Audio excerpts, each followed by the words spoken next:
Hey gang, welcome back to the Music Majors Club Piano Lessons. My name is Jesse, and today we're going to be learning how to play the classic piano song, Heart and Soul. If you're new here, this channel is based in all things music, our thoughts on music, our reactions on music, and learning how to play music itself. We've done some really cool live reaction videos listening to Taylor Swift, The Weeknd, Chappell Roan, Lady Gaga. We've also done a lot of really cool piano tutorials on how to play some classic tracks. So if that sounds like something you're interested in, be sure to like and subscribe, become a music major, join the conversation, join our community. Everyone is welcome. We'd love to have you here. And be sure to let us know what song you want to hear us talk about or what song you want to hear us play and learn how to play yourself next. I'm really excited to get farther into the piano lesson series. We've done a lot with the unpack and live reaction videos and talking more about music, the ins and outs, the artists themselves, but now I'm really excited to further our learning into the piano lesson space. So that being said, we're going to kick things off with Heart and Soul and actually talk just quickly about some of the history of Heart and Soul. There's no way you haven't heard this classic track. It's typically a duet between two people, somebody playing the higher notes and somebody playing the lower notes in the areas we call the treble and we call the bass. Today, of course, it's just me, so I'm actually going to showcase some of the things that you can do on your own and then try to kind of bring it together by the end. But Heart and Soul goes way back. If you ever took any basic piano lessons, there's no way you didn't try or maybe practice out some of the different pieces of Heart and Soul. It's one of those classic songs, also like Chopsticks, that everybody just kind of dabbles along with on piano at some point. But in fact, it was a jazz song that released in 1938. Larry Clinton and his orchestra were the first to record and release the song in 1938 with Bay Wayne on vocals. Because of course there's also lyrics to the song that most people don't know. They're mostly familiar with the piano itself. According to Wikipedia, it says the song's A section is often simplified as a repeating 1-6-4-5 progression, super common chord progression, and taught to beginning piano students as an easy two-hand duet, with one person playing the chords and another person playing the melody. Like the piece Chopsticks, this version became widely known, even to those who never studied piano, and is sometimes mistakenly thought to be a folk tune. However, the chord progression, often referred to as the 50s progression, was employed in the doo-wop hits of 1950s and 1960s. It's kind of crazy to think that this jazz standard actually became more of a piano, duet, ballad, classic song in its own way for anybody learning to learn the basics of piano. So that being said, the most classic way to play this song is in the key of C major. And that's part of what makes this song so simple to learn. We use all of the keys down here and none of the keys up here. First things first, we're going to cover the melody. That's all going to be in your upper register here. Then we'll talk about the accompaniment, the bass section, and the different variations that you can use and style things a little bit differently. So as mentioned, we are working in the key of C, the most classic and standard key. The reason this is one of the easiest keys is because it has no sharps and no flats, none of the keys at the top. This is middle C. The melody played by the person on the right-hand side is going up from middle C 1 octave. So that's from C to C. Let's get started with the melody. C, C, C, C, B, A, B, C, D, E, E, E, E, D, C, D, E, F, G, C, A, G, F, E, D, C, D, E, F, G, F, E, D, and then I kind of always just go back to C. Now, of course, notes are just one component to playing a piece. The next piece is your tempo. We'll keep things really slow just to start, but try following along with me. I'll snap as the metronome. 1, 2, 3, 4. C, C, C, C, B, A, B, C, D, E, E, E, E, D, C, D, E, F, G, C, A, G, F, E, D, C, D, E, F, G, F, E, D, C. Now, of course, with some practice, you'll be getting this melody down in no time. But now let's talk about the bass clef and the accompaniment to this song. The accompaniment portion is almost just as iconic as the melody and can be done with different variations and stylistic changes. This person, the accompaniment, is really the driving force of the rhythm, the momentum, and the tempo of the song. We'll start really slow and simple just like before. This is middle C. You're actually going to be using middle C as your upper part of your right hand, and then another octave down with your lower hand. Once again, we have 2 C octaves. C, C, C, C, A, A, A, A, F, F, F, F, G, G, G, G. And of course, this repeats itself over and over throughout the entire song. You could do this endlessly almost. But just like with the melody, it all comes together when you add the right rhythm. Here it is a little faster. C, C, C, C, A, F, F, F, F, G, G, G, G. And in some ways, the lower part is a little bit longer, so you actually give a little bit more time for the lower notes and a little bit less on those upper notes. You almost add what's called a staccato. Staccato means you almost like tap as if the key was hot.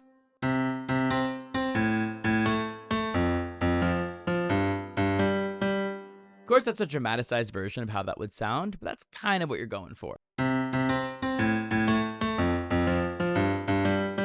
So that's one version, the almost standard version of how you'd play the accompaniment piece to Heart and Soul. Here's another way. This version actually uses what's called chords. Now this is gonna be a little bit more for the advanced user because now instead of just 2 fingers or 2 notes, you're gonna be adding 3 on your right hand. I think you can do it. A chord is composed of a series of notes. So for a C chord, we'd have our C, but then we're also gonna skip a key and add E. And then we're gonna skip another key and add G. So check it out, you've now learned how to play your first chord. And when played together, they sound harmonious. This is the most classic chord in all of music, C major. Because again, there's no sharps and flats, it's super simple. In order to play this version of accompaniment, you are still going to be using just one finger or one note in your left hand, but your right hand is going to be playing these chords. So in theory, see how much more full and rich that chord sounds? And if you want to get really crazy, you could even add an octave. This is going to be a little bit too much, but watch this. Whoa. Let's just stick with 3 fingers for that first part. The easy thing about doing a chord in this song is that, again, there's no sharps or flats, so all the keys you're using are all on the bottom, and adding to the C chord, now if we go to A, follow below, we're still using our A, but we'll be adding 2 other keys, our C and our E. What's nice about this progression is it's the same pattern all the way through. So we have our A, and then our A chord. Now this is an A minor chord. Minor is always something that sounds a little bit more dark and scary because there's no actual major sound in it. This would be A major. We'd add C sharp to it. But in this case, we're sticking with A minor. Let's move down to F. And same idea, we'll use our F key, but then we'll add A and C. Same progression, just those 3 notes. And then we'll finish with G, and same G chord. So G, we'll add B, and we'll add D.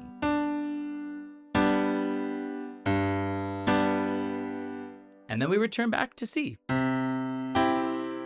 So again, this is done together just like the first iteration, but this one's a little bit more fancy. The chords are designed to have a more full sound. Let's take a listen.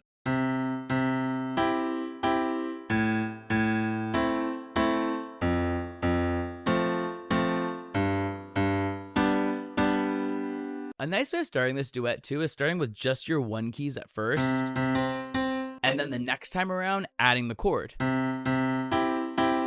There's a third way to sound really fancy. There's not really a stylistic word for this, I suppose, because in theory, it's actually just the same exact keys that you're using of the chord, but you're playing them in a different progression. You're not playing them together, you're playing them separately. This has a bit more of a walking and moving feel to it. So with those same chords, we'll add our C, and then we'll use our C and E and G, but we'll play them separately like that. And of course, tempo and timing is what really makes this impactful. The correct progression will be played like this. Almost like an emphasis on E, but then you're getting to G and pausing there the longest. Now the same is true for the rest of the progression. It's those same exact chords, but played out in those steps. Here's A. So we have our A, our C, and our E. Let's move down to F. And same idea, we have our F at the bottom and F, A, and C. And then we have our last G. So G at the bottom, G, and then B, followed by D. And then we return to C. So played in full,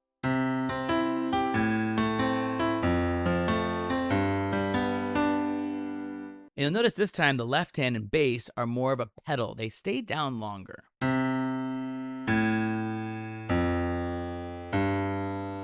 So no matter what variation you use of those chords, it all comes together in the end. Again, a nice progression is starting with just your simple notes, followed by your chords, and then followed by your progression played out itself. Let's take a listen at how this could be done.